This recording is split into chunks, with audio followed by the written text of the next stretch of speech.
40 दिन की थी जब मेरी जिंदगी की अजब कहानी की इब्तिदा हुई थी। घर में जहाँ खूब से खूब तर खुशहाल का पौधा तन आवर दरख्त बन रहा था, मेरे वजूद की आमद को खुशबख्ती ख्याल किया जा रहा था। बेशक घर में खुशहाली थी, मगर मेरे नसीब में ना थी। घर के सभी अफराद खुश मिजाज थे, ताहम मेरे साथ उनका रवैया रोज़ बरोज़ अजीब होता जा रहा था। मैं अभी बच्ची थी, कुछ समझ न पाती। अम्मी अबू खरीदारी को जाते तो अमारा और सलमा को साथ ले जाते, जबकि मुझको छोटे भाई फरहान के साथ घर छोड़ जाते। मैं समझती कि यही मेरी ड्यूटी है। अपने वालिदैन से कोई शिकायत न करती। मुझे नाज बर्दारियों की आदत ही न डाली गई थी, इसलिए किसी बात पर भी जिद न करती थी। कि एक बार ईद की खरीदारी को मेरे तीनों बहन भाई गए, मगर वालिदैन मुझको साथ न लेकर गए कि घर के तमाम कामों का बोझ मेरे कंधों पर था। वो सब अपनी अपनी पसंद की चीजें लेकर खुश खुश घर वापस आए, मगर मेरे लिए कुछ नहीं था। मेरी आंखों में आंसू आ गए। मेरा ख्याल था कि मुझको गिले लगाकर पूछेंगे कि तुम क्यों रो रही हो, मगर उन्होंने ना पूछा, बल्कि उम्मी बोले, रूमी, तो यहाँ खड़ी क्या कर रही है? हम थक कर आए हैं, हमारे लिए चाय बनाकर ला। मैं अब खासी सियानी हो चुकी थी। पहली बार एहसास हुआ कि उम्मी अबू मुझसे इतना प्यार नहीं करते जितना वो अपने दीगर तीनों बच्चों से करते हैं। अजीब बात यह कि मैं अपने बाप से ज्यादा माँ से डरती थी। वो मुझको कभी कभी बहुत बुरी तरह डांट देती थी। सबसे बड़ा सितम जो हो ये कि मुझको भी स्कूल न भेजा गया। शुरू में इतना एहसास न था। जो जो शऊर के जीने चढ़ती गई, मेरे समना तन्हाई के आसेब से होने लगा। तब पड़ोसन खाला मुझको पढ़ाने आने लगे, तो भी तन्हाई का भूत दूर न हुआ। आहिस्ता आहिस्ता ये आसेब मुझ पर कब्जा जमाने लगा और मेरी शख्सियत ख़त्म होती गई। अब मुझसे जो करने को कहा जाता, बना चूं चरा करती। कोई सवाल किए बगैर मैंने बोलना तक छोड़ दिया। लगता था आहिस्ता आहिस्ता जिंदगी से दूर हो रही हूँ। मेरी संजीदगी, मेरी लिम्भेर खामोशी का भी किसी ने नोटिस न लिया। माँ बाप के होते हुए मैं यतीमों जैसी हो गई थी। वालिदैन की मोहब्बत का मुझको कोई तजर्बा न था। तन्हाई की इस कदर आदी हो गई कि घर वाले चले जाते तो भी अपने कामकाज में मशगूल रहती। एक रोज़ जब घर के सब अफराद कहीं गए हुए थे, मैं अकेली थी। दर पर दस्तक हुई। पड़ोस से खाला आई थी। मैंने उनको कमरे में बिठा दिया। बताया कि अम्मी अबू और तीनों बच्चे खरीदारी को बाजार गए हुए हैं और तुमको वो घर के कामकाज के लिए छोड़ गए हैं। कोई बात नहीं खाला, मेरे छोटे बहन भाई बाहर जाने से खुश होते हैं। इनमें मुझ में कोई फर्क तो नहीं। वो खुश हैं तो मैं खुश। तब खाला ने ठंडी सांस भरकर कहा, क्या किया जाए? तीर अबब भी तो न जाने कहाँ चला गया है, और माँ तेरी शादी करके दूसरे की हो गई है। इसको इस मर्द के बच्चे तो कहती हैं, पर तो नहीं जाने तेरी माँ की ममता को क्या हो गया है। उनकी बात पर मैं हैरत से उनके चेहरे को तकने लगी। पूछा, खाला, बीच बताओ, क्या वो मेरे हकीकी बाप नहीं हैं? जो कहना था कह दिया है बेटी। बार बार वो बात न कहलवा को जो मैं नहीं कहना चाहती। अपने बात मुझसे निकाल ही दी है तो अब पूरी बात बताए। क्या उम्मी भी मेरी नहीं है? ये भी मुझसे वैसा प्यार नहीं करती जैसा मेरे छोटे भाई और बहनों से करती हैं। हाँ बेटा, बस ऐसा ही जानो। माँ भी मर गई है तेरी, लेकिन अब तो तुमने उन्हीं के पास रहना है। अब तेरा इस दुनिया में है कौन उनके सवा? खाला की बातें मेरी समझ में आ भी रही थी और नहीं भी। मुझको हैरान और परेशान देख वो बोले, बेटी, रेहान साहिब के औलाद न थी और वो दूसरी शादी करना न चाहते थे।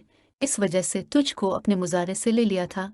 जब औलाद हो गई तो उनको अपने बच्चे प्यारे लगने लगे और तुझको एक जानिब कर दिया। यही सच है। सारे महल्ले में एक में ही इस राज की गवाह हूँ। आज इस वजह से बता दिया है कि मैंने तो मर जाना है। तुझको असल हकीकत कोई बताए या ना बताए, शायद मैं भी ना बताती, लेकिन तेरी हालत देखकर दुख होता रहता था और तुम्हारी माँ की तब्दीली पर हैरत। पहले पहल तो उन्होंने तुमको ऐसा प्यार दिया, दूसरे बच्चों के होने के बाद तुम उन्हें बोझ लगने लगे। अब तुम्हारी कोई हैसियत नहीं। तुम तो बस एक मुजारे की बेटी हो जो वडेरों की चाकरी के लिए ही पैदा होते हैं। ये सुनते ही मुझ पर क़यामत टूट पड़े। अब मुझको उम्मी अबू की रोई की समझ आ गई, वरना मेरे नन्हे से दिमाग में ये मामला एक डोर की तरह उलझा हुआ था। अब सारी बात आया थी। मैं इतना रोई कि पहले कभी इतना ना रोई थी। खाला को भी दुख हुआ कि उन्होंने ये सब मुझे क्यों बता दिया। मुझे अब भी यकीन न आ रहा था कि ये सच है कि मैं उनकी लेपालक हूँ। ये मेरे माँ बाप नहीं हैं और असल माँ बाप कोई और हैं। क्या मैं अब इस दुनिया में लावारिस, बेआसरा और बेसहारा हूँ? वो घर जिसको अपना समझती थी, अब मुझको पर आलिफ लगने लगा। लम्हों में ही दिल ने इस घर से शनासाई के सारे रिश्ते तोड़ दिए, ताहम एक मुहिम सी उम्मीद अब भी बाकी थी कि शायद खाला गलत कह रही हूँ। जब किसी को भी पता नहीं तो खाला इस राज को कैसे जानती हैं, मैंने पूछ ही लिया। खाला ये सब आप कैसे जानती हैं? जब तुम्हारे वालिदैन ने ये घर खरीदा था तो महल्ले में बस यही दो घर थे, एक तुम्हारे वालिद का और दूसरा मेरा। बाकी महल्ले के मकानात बाद में रफ्ता रफ्ता तामीर और आबाद हुए, तभी तुम्हारी उम्मी का और मीरा अज़ आधे वक्त साथ गुजरा। हम दोनों तकरीबन सारा दिन ही साथ रहती थीं। खाला ये कहकर उठो तो अपने घर सुकून से चली गई। मेरी जिंदगी का चींत ही नहीं कर गई। उनके जाने के बाद जूं जूं में गौर करती जाती थी, सब बातें समझ में आती जाती थी कि मुझे इस घर में वो मकाम और अहमियत क्यों नहीं मिलती जो मेरे भाई और दोनों बहनों को हासिल है। माँ क्यों बात बेबात मुझको डांटती हैं और बाप घर आता तो मेरी तरफ देखना भी पसंद नहीं करता।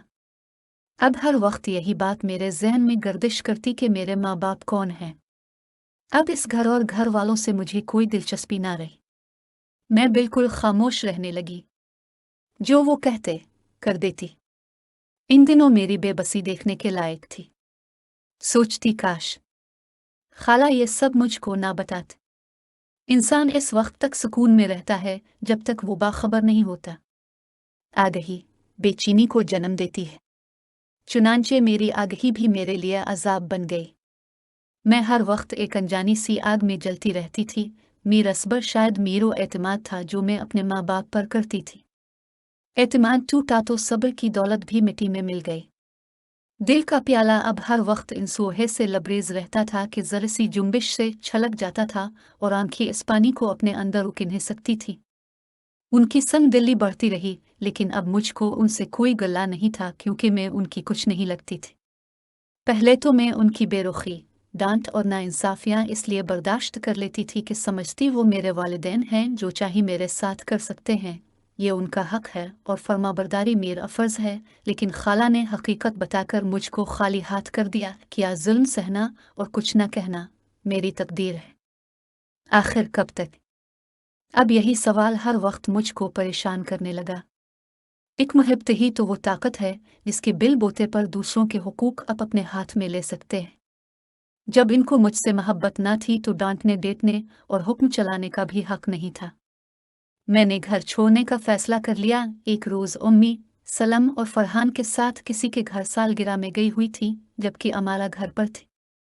अमारा ने कहा, आपा मेरे कपड़े धो दो, बाकी काम कर लूँ, फिर धो दूंगी। मैंने जवाब दिया, उससे मेरी ये गुस्ताखी न भाई। इसने धमकाया कि अभी ना धोए तो अच्छा ना होगा। मैंने परवाना की और अपने काम में मगन रही। अचानक इसने चलाकर मुझे बुलाया। क्या बात है, क्यों चला रही हो? क्या तुमने कल मेरे कमरे की सफाई की थी? हाँ की थी। मेरी अलमारी में रुपए रखे थे, वो अब नहीं है। अलमारी तो मैंने नहीं खोली, अच्छी तरह देखो, पड़े होंगे। मैं क्यों तुम्हारे रुपए लूंगी? तुम ही ने लिए हैं। मैंने अच्छी तरह देखा है, वहां रुपए नहीं हैं। इसका लहजा तौहीन आमेज था। वो चलाकर बोल रही थी तो मैंने भी इसको इसी तरह चलाकर जवाब दिया, तभी वो शशदर रह गई। आपारूमी, आज क्या हो गया है तुम्हें? जो तुम्हें हो गया है, तुम्हें क्या हो गया है?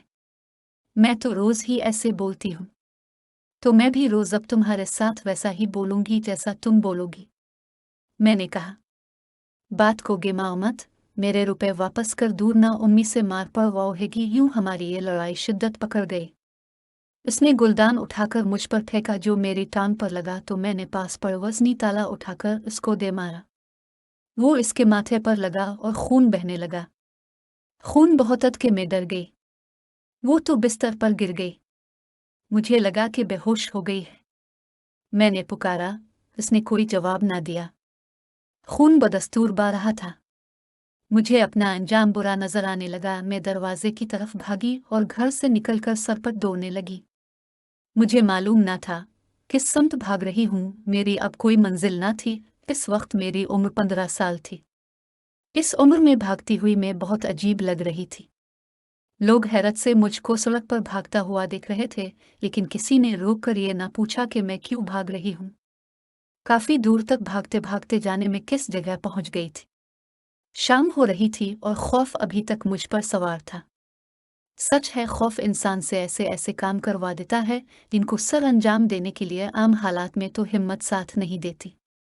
इसी मकाम पर खौफ हिम्मत बन जाता है। बिलाखिर पैरों ने जवाब दे दिया और मैं एक गली में बने हुए मकान के साए में खड़ी हो गई। तभी इस मकान से एक औरत बाहर निकली और मुझे सहा खड़ा देख कर रुक गई।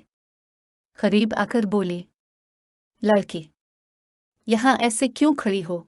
किस घर जाना है? किसी के घर नहीं जाना है। मैं वैसे ही घर से निकली थी, दूर आ गई तो रास्ता भूल गई। शाम हो रही है, क्या सोचकर वैसे ही घर से निकली थी और अब रास्ता भूल गई हो। लड़कियों का इस तरह अजनबी जगहों की तरफ निकल पड़ना अच्छा नहीं होता बेटी। चलो यूं मैं तुमको छोड़ आती हूँ। कहाँ तुमने जाना है? काफी अरसे बाद किसी ने इतने प्यार से बात की तो आंखों में आंसू भर आए। बहन से लड़ाई हो गई, इसके माथे से खून निकल आया तो मैं डर से घर से निकल गई। का उम्मी अबू आएंगे तो मुझे मार पड़ जाएगी। बहन भाई किस घर में नहीं लड़ते, ये तो मामूल की बात है। अच्छा एको मेरे घर, पानी पी लो, जरा हौसला बनाओगी तो तुमको मैं खुद तुम्हारे घर छोड़ उहेगी। वो बाज वसी थाम कर मुझको अपने घर के अंदर ले आए। कुछ देर दिलासा दिया, चाय इसरार करके पिलाई, फिर बोले, देखो रात होने वाली है, मुझे सच सच बता दो कि क्या मामला है। तुम्हारा घर कहाँ है? मेरा कोई घर नहीं है, ये कहकर मैं रोने लगी। बेटी, कोई छत तो ऐसी होगी जिसकी पनाह में तुमने जिंदगी का इतना अरसा गुजारा है। नूनगुना हर बात का कोका अलिफ आकर कहा कि अब मुझे रखले में लूट कर घर ना जाऊंगी। अच्छा ठीक है, तुम यहाँ रहो जब तक रहना चाहती हो। जब कहोगी तुमको तुम्हारे वालिदैन के पास पहुंचा दूंगी। मैं उनके घर रहने लगी। उन्होंने इतने प्यार से रखा कि जब कहती कि अब अपने घर जाने को राजी हो जाओ तो मैं रोने लगती। ये दो मियाँ बीवी ही थे। एक इनका बेटा था जो कमाने को सऊदी अरबिया गया हुआ था। अब मैं उनसे और वो मुझसे मानूस हो गए थे। मैं बचपन से घर के काम काज की आदी थी। आंटी के घर का सारा काम संभाल लिया। इनको बहुत आराम मिला और वो मुझसे प्यार करने लगे। शौहर से कहा, बच्ची यही रहना चाहती है तो रहने दें, हमको क्या परेशानी दे रही है। उल्टा आराम ही देती है। मैं यहाँ बहुत सुखी थी, कोई डर था और ना खौफ। अलबत्ता जब वो अपने बेटे के आने की बात करती मैं डर जाती, क्योंकि पहले लोगों ने भी इस वक्त तक मेरे साथ अच्छा बर्ताव किया था जब तक उनकी अपनी औलाद ना आ गई। उनके यहाँ अपने बच्चे हो गए तो उन्होंने मुझसे आंखें फेर ले। आंटी कुदसिया अपने बेटे के लिए बहुत उदास और परेशान होत तो उनकी परेशानी देखकर मेरा दिल चाहता कि काश उनका बेटा आ जाए, लेकिन खौफ अपनी जगह कायम था कि कहीं वो नफरत करने वाला इंसान ना हो, कहीं वही मुझको घर से ना निकाल दे। अगर ऐसा हुआ तो मैं कहाँ जाऊंगी। लेकिन मेरा ख्याल गलत था कि नवाज की वजह से मेरा प्यार जो आंटी और अंकल से मिला था छिन जाएगा। ऐसा ना हुआ। नवाज भी अपने वालिदैन की तरह एक रहमदिल और अच्छा इंसान था। वो मेरा ख्याल रखता था और धीमे लहजे में एहतियात से बात करता था। यकीनन ये इसके वालिदैन की तरबियत ही थी कि इसमें इतनी हया थी। पता नहीं कब नवाज ने मुझे पसंद किया। जब आंटी ने मुझसे बात की तो मैं हैरान रह गई। मैं तो आंटी के बेटे को दिल में बसाने की जसारत भी नहीं कर सकती थी। मुझे आंटी ने बहुत समझाया कि अपने वालिदैन का पता बता दो जिन्होंने तुमको पाला पोसा बड़ा किया है। आखिर मैंने पता बता ही दिया। दोनों मेरे वालिदैन से मिले। जो बातें उन्होंने आपस में की वो तो मैं ना सुन सकी। बहरहाल वो खुश लूटे और कहा कि अल्लाह ताला ने हमारी अच्छी नीयत का सिला हमको दे दिया है, मुहाल अमर को मुमकिन बना दिया है। हमने तुम्हारे वालिदैन को राजी कर लिया है, वो तुम्हारी शादी में शिरकत करेंगे। वो वाकई तुम्हारे घर से चले जाने पर बहुत परेशान थे। बड़ी सादगी से मेरी नवाज के साथ शादी हुई, क्योंकि आंटी और अंकल धूमधाम को पसंद न करते थे। अम्मी अबू भी आए, उन्होंने मुझे गिले लगाया। मैंने उनको और उन्होंने मुझे मुआफ़ कर दिया। वाकई दुनिया में अच्छे लोगों की कमी नहीं, और ये दुनिया उन्हीं के दम से कायम है।